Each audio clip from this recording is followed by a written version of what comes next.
Important topic मेंस्ट्रुअस cycle के बारे में पढ़ने जा रहे हैं। आई होप अगर आप सही से सुनोगे पढ़ोगे तो ये कॉन्सेप्चुअल टॉपिक है। एक बार फिर से कॉन्सेप्ट बेस है, आपका कॉन्सेप्ट क्लियर हो जाएगा। ज़रूरी भी है, नॉलेज होना चाहिए साइकिल के बारे में। तो बिना समय गवाए हुए एक बार हम लोग फिर टॉपिक पर आते हैं। आज का जो टॉपिक है वो हमारा है मेंस्ट्रुअल साइकिल। मेंस्ट्रुअल साइकिल सबसे पहले जो होती है, जो मैमल्स होते हैं उनमें दो तरह की लिविंग थिंग पाए जाते हैं। एक जो होते हैं उनको हम प्राइमेट्स कहते हैं और दूसरे जो होते हैं वो नॉन प्राइमेट्स होते हैं। तो जो नॉन प्राइमेट होते हैं उनमें भी एक साइकिल पाई जाती है जिसे ऑस्ट्रस साइकिल कहते हैं। ये नॉन प्राइमेट में पाई जाती है। ये दोनों जो साइकिल है ये रिप्रोडक्शन से रिलेटेड है, रिप्रोडक्टिव ऑर्गन के प्रॉपर फंक्शनिंग से रिलेटेड है। इन जनरल अगर देखें तो मेंस्ट्रुअल साइकिल क्या होती है, the cycle is related to the function of the reproductive organ. Female में जो रिप्रोडक्टिव ऑर्गन होते हैं उनके प्रॉपर फंक्शन के लिए जो साइकिलिक चेंज होता है, जो एक साइकिल चलती है जिसमें गैमीट का, इन जनरल फीमेल गैमीट का फॉर्मेशन होते हैं, सर्टेन हार्मोन्स रिलीज होते हैं at the time of puberty. इसी को हम क्या कहते हैं, मेंस्ट्रुअल साइकिल कहते हैं। Menstrual cycle is common in the case of primate. सभी प्राइमेट्स में पाई जाती है, चाहे वो ह्यूमन बीइंग हो, चाहे मंकी हो, चाहे गोरिल्ला हो, चाहे चिंपैंजी हो। इन जनरल ये जो मेंस्ट्रुअस साइकिल होती है ये कब स्टार्ट होती है, एट द टाइम ऑफ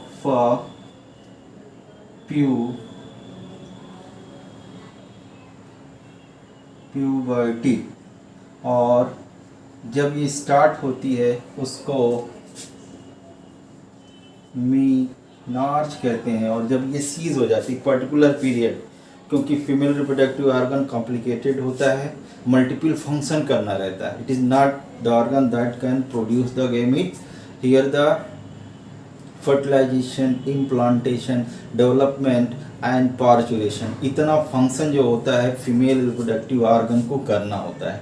इसलिए एक पर्टिकुलर पीरियड के बाद these all work is not possible. So in reference to female this cycle is the seize.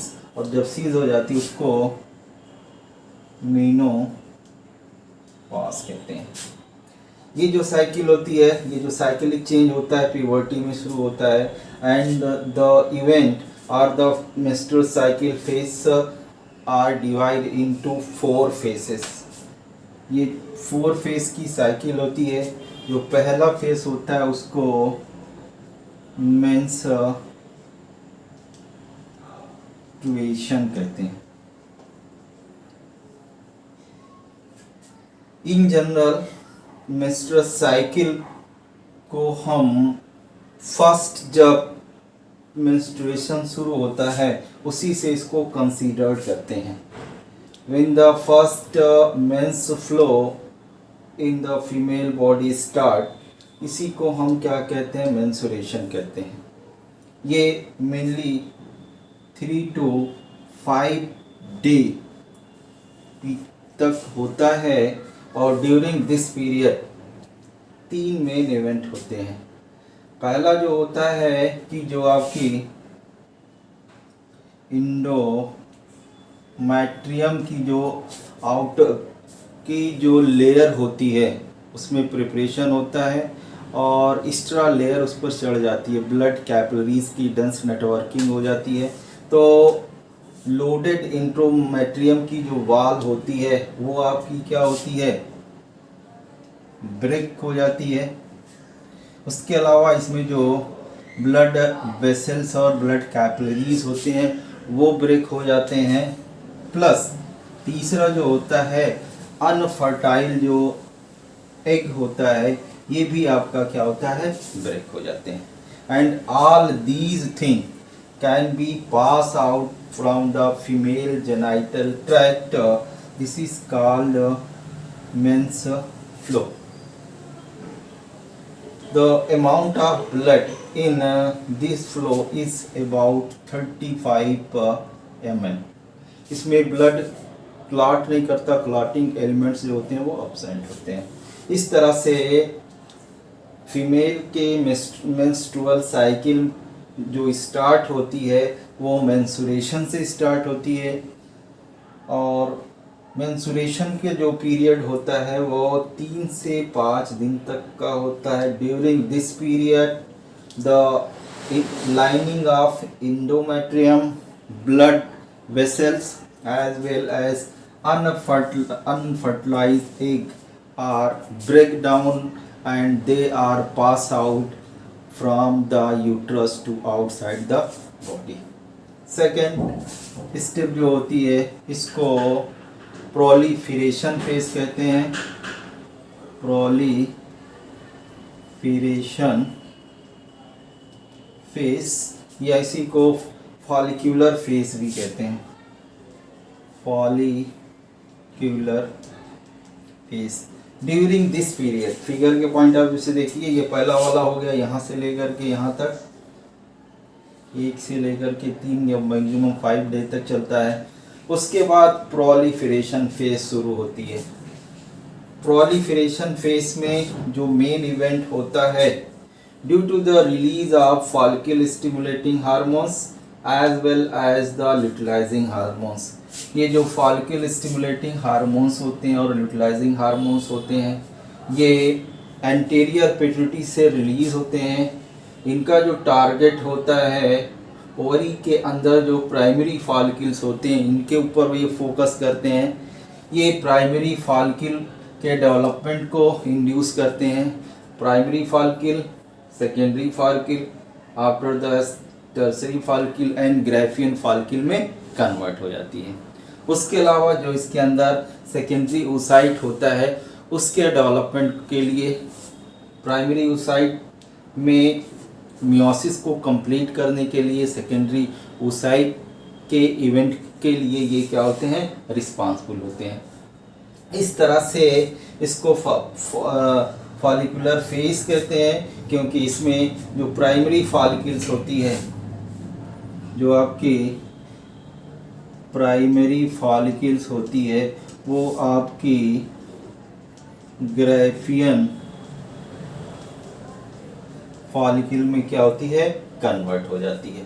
उसके अलावा ये जो प्राइमरी फॉलिकल से ग्राफियन फॉलिकल का फॉर्मेशन होता है, क्योंकि आप पढ़े भी हैं, यहाँ पे देखिएगा ये जो दो हैं वो आपके कौन से हैं, ओवेरियन हार्मोन्स हैं। ये दोनों हार्मोन्स पिट्यूटरी हार्मोन्स हैं, ये दोनों हार्मोन्स ओवेरियन हार्मोन्स है। तो अल्टीमेटली ये जो एस्ट्रोजन हार्मोन्स होता है इसका जो सिक्रीशन होता है वो यही जो फॉलिकल डेवलप होती है, यानी जो ग्राफियन फॉलिकल्स बनती है, ये आपकी क्या करता है, एस्ट्रोजन हार्मोन्स को ये क्या करता है, रिलीज करता है। और इस तरह से जनरली जो होता है इसका जो पीरियड होता है 5 से लेकर के 14 डेज 14 डेज तक पहुँचते पहुँचते ये जो पिट्यूटरी हार्मोन्स होते हैं इनका जो लेवल होता है बहुत ज़्यादा होता है, हाई हो जाता है। और इसमें जो सबसे इम्पॉर्टेंट होता है वो फॉलिकल को ब्रेक करने वाला वो ल्यूटिलाइजिंग हार्मोन्स होता है। इन तीनों का जो लेवल होगा वो इंक्रीज कर जाएगा। Due to the increase level of at the 14 day, ये मान लिया 14 डे का यही शो हो रहा है, यहाँ से थोड़ा सा शिफ्ट कर गया है, ये आपका 14 डे है, ये 14 डे को ये जो तीनों हार्मोन्स होते हैं इनका फॉलिकल स्टिमुलेटिंग हार्मोन्स, ल्यूटिलाइजिंग हार्मोन्स और एस्ट्रोजन, इनका जो सिक्रीशन होता है वो मैक्सिमम होता है और सबसे ज़्यादा जो होता है वो ल्यूटिलाइजिंग हार्मोन्स होता है। इस ल्यूटिलाइजिंग हार्मोन्स का जो पीक होता है उसको LH सर्ज भी कहते हैं। Due to the LH surge ये जो फॉलिकल्स होती है, जो ग्राफियन फॉलिकल्स होती है वो आपकी क्या होती है, ब्रेक हो जाती है। और तीसरा जो इवेंट होता है इसको कहते हैं ovulation. The release of ova from the graafian follicle in reference to menstrual cycle. जो ग्राफियन फॉलिकल से ओवा के रिलीज होने की जो प्रोसेस होती है उसको ओवल्यूशन कहते हैं। इसमें आपका ओवा जो होता है वो रिलीज हो जाता है और एक्चुअल में ये आपका क्या होता है, सेकेंडरी oocyte होता है। अब जब ओवा रिलीज हो जाता है तो जो बचा हुआ फॉलिकुलर पार्ट होता है वो एक दूसरे से क्या होता है, जुड़ जाता है और एक कॉम्पैक्ट स्ट्रक्चर बन जाता है जिसको कार्पस लूटियम कहते हैं। तो ओवल्यूशन के तुरंत बाद क्या होता है, कार्पस लूटियम का जो होता है डेवलपमेंट होता है। और इस तरह से थर्ड के बाद फोर्थ एंड लास्ट स्टेज आती है, फेस आती है, जिसको सेक्रेटरी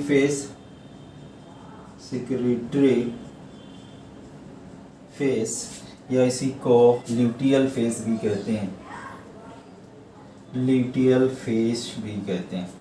अब इसको सेक्रेटरी फेस क्यों कहते हैं, क्योंकि इसमें ये जो डेवलपिंग कार्पस लूटियम होता है ये क्या करता है, it is responsible for release of another hormones. 4 hormones थे, एक बार फिर देख लीजिएगा। फॉलिकल स्टिमुलेटिंग और ल्यूटिलाइजिंग हार्मोन्स जो होगा ये एंटीरियर पिट्यूटरी ग्लैंड से रिलीज होता है। 2 हार्मोन्स जो होते हैं वो ओवरी रिलीज करती है। उसमें पहला जो होगा, ओवरी में जो बनने वाली डेवलपिंग फॉलिकल्स होती हैं, ग्राफियन फॉलिकल्स, मैच्योर फॉलिकल्स, उससे एस्ट्रोजन रिलीज होता है। और दूसरा वाला जो आता है सेकेंड नंबर में आता है, this is the progesterone that are release by the corpus luteum. ये जो कार्पस लूटियम होता है वो आपका क्या करता है, क्योंकि किसको, प्रोजेस्टेरॉन को रिलीज करता है, इसलिए इस फेस को हम सेक्रेटरी फेस भी कहते हैं। अब इस फेस में जो मेन इवेंट होता है, सबसे पहले ये जो कार्पस लूटियम होगा वो प्रोजेस्टेरॉन को रिलीज करता है। और ये जो प्रोजेस्टेरॉन होता है इसका जो टारगेट होता है वो आपकी कौन सी होती है, एंडोमेट्रियम वॉल। तो जो एंडोमेट्रियम की वॉल होती है उस पर क्या होता है, उसकी ग्रोथ होती है, मेंटेनेंस होता है, ब्लड कैपिलरीज की डेंस नेटवर्किंग होती है और इस तरह से ओवरलोडिंग की जाती है या प्रिपरेशन किया जाता है for the process of implantation. या आप कह सकते हैं एंडोमेट्रियम वॉल के मेंटेन करने के लिए, मेंटेनेंस के लिए प्रोजेस्टेरॉन की ज़रूरत होती है। और इस तरह से ये जो प्रोजेस्टेरॉन होता है वो कौन रिलीज करता है, corpus luteum. The secretory phase considered next 14 day from the 15 to 28 and at the end of this phase, जब इस फेज का एंड होता है then 2 event are occurs. If fertilization are take place then the corpus luteum is continue. अगर fertilization होता है तो ये जो कार्पस लूटियम होता है ये कंटिन्यू होता है, ये प्रोजेस्टेरॉन को रिलीज करता रहेगा, इसका लेवल कम नहीं होगा और इस तरह से इम्प्लांटेशन की जो प्रोसेस होगी, एंडोमेट्रियम को रेगुलेट करने वाला हार्मोन्स बनता रहेगा और इसमें क्या होगा, ब्रेकडाउन या सेडिंग की प्रोसेस नहीं होगी। दूसरी कंडीशन आती है, अगर अगर फर्टिलाइजेशन नहीं होता है तो ऐसी कंडीशन में जो कार्पस लूटियम होता है वो डीजनरेट कर जाता है। जैसे ही कार्पस लूटियम जो होता है वो डीजनरेट करता है, प्रोजेस्टेरॉन का जो फॉर्मेशन होता है वो रुक जाता है, फेल हो जाता है। The formation of progesterone, the release of progesterone is blocked. Ultimately चूंकि प्रोजेस्टेरॉन ही जो ओवरलेइंग लेयर है एंडोमेट्रियम की, उसको मेंटेन करने का काम कौन करता है? प्रोजेस्टेरॉन करता है। तो जैसे ही प्रोजेस्टेरॉन जो होता है ख़त्म हो जाता है, इसका सिक्रीशन बंद हो जाता है, ये जो इंडोमेट्रियम की वाल होती है वो ब्रेक करना शुरू कर देती है, इसमें ब्रेकिंग शुरू हो जाती है और सेडेड ऑफ होना शुरू हो जाती है, और इस तरह से फिर एक बार नई साइकिल शुरू हो जाती है और मेंस्ट्रुएशन की फेज जो होती है वो रिपीट कर जाती है। This is the menstrual cycle. Once again in reference to figure के पॉइंट ऑफ व्यू से अगर आप देखते हैं तो ये आपका इंडोमेट्रियम के डेवलपिंग पीरियड को, इंडोमेट्रियम में जो प्रिपरेशन होता है उसको शो किया गया है। ये वाला जो फेस है 1 to 3 या 1 to 5 ये मेंस्ट्रुएशन कहलाता है। इसमें जो इंडोमेट्रियम की वाल होती है वो ब्रेक हो जाती है। जितनी भी ओवरलेइंग इंडोमेट्रियम होती है प्रिपरेशन के लिए for the implantation and development, वो सेड ऑफ होकर के निकलना शुरू हो जाती है, जिसकी वजह से अब इंडोमेट्रियम की जो वाल होती है जो ओरिजिनल रहती है वो बची रह जाती है। उसके बाद सेकेंड आपका आता है फॉलिकुलर फेस। जो आपका फॉलिकुलर फेस होता है इसमें मेनली जो होता है यहाँ पे प्रोलिफरेशन शुरू हो जाता है, किसमें? इंडोमेट्रियम की वाल, इंडोमेट्रियम की सेल जो होती है एक बार फिर प्रोलिफरेट होना शुरू हो जाती है, और उसके अलावा जो प्राइमरी फॉलिक्यूल होती है वो ग्राफियन फॉलिक्यूल में कन्वर्ट हो जाती है। At the mid of the cycle about the 14 days, जो 14वां दिन होता है उस दिन तक जाते जाते oestrogen hormones that are release from the ovary, follicle stimulating hormones released from the anterior pituitary, as well as the luteinizing hormones that are released from the anterior pituitary. Their secretion is maximum, but the most peak level is the LH, and it is called the LH surge. When it reach the peak of the level, it break the mature Graafian follicle, and ultimately there are the two structure are formed.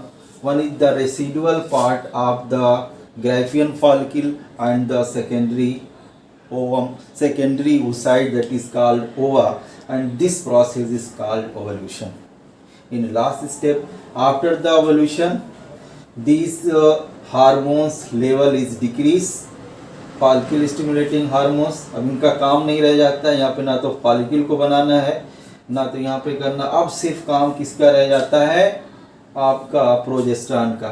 इसलिए ये जो follicle होती है ये convert हो जाती है, एक तरह से हम कह सकते हैं एक इंडोक्राइन ग्लैंड के फॉर्म में, और इसको हम कार्पस लूटियम कहते हैं। ये corpus luteum once again release a hormone that is called the progesterone, और ये जो प्रोजेस्टेरॉन होता है वो फर्दर जो प्रिपरेशन होता है फॉर द इम्प्लांटेशन, इम्प्लांटेशन के लिए जितना रिक्वायरमेंट होता है, जितने ब्लड वेसल्स या नई सेल को फॉर्म करना होता है, वो सब प्रिपरेशन जो होता है उसको रेगुलेट कौन करता है?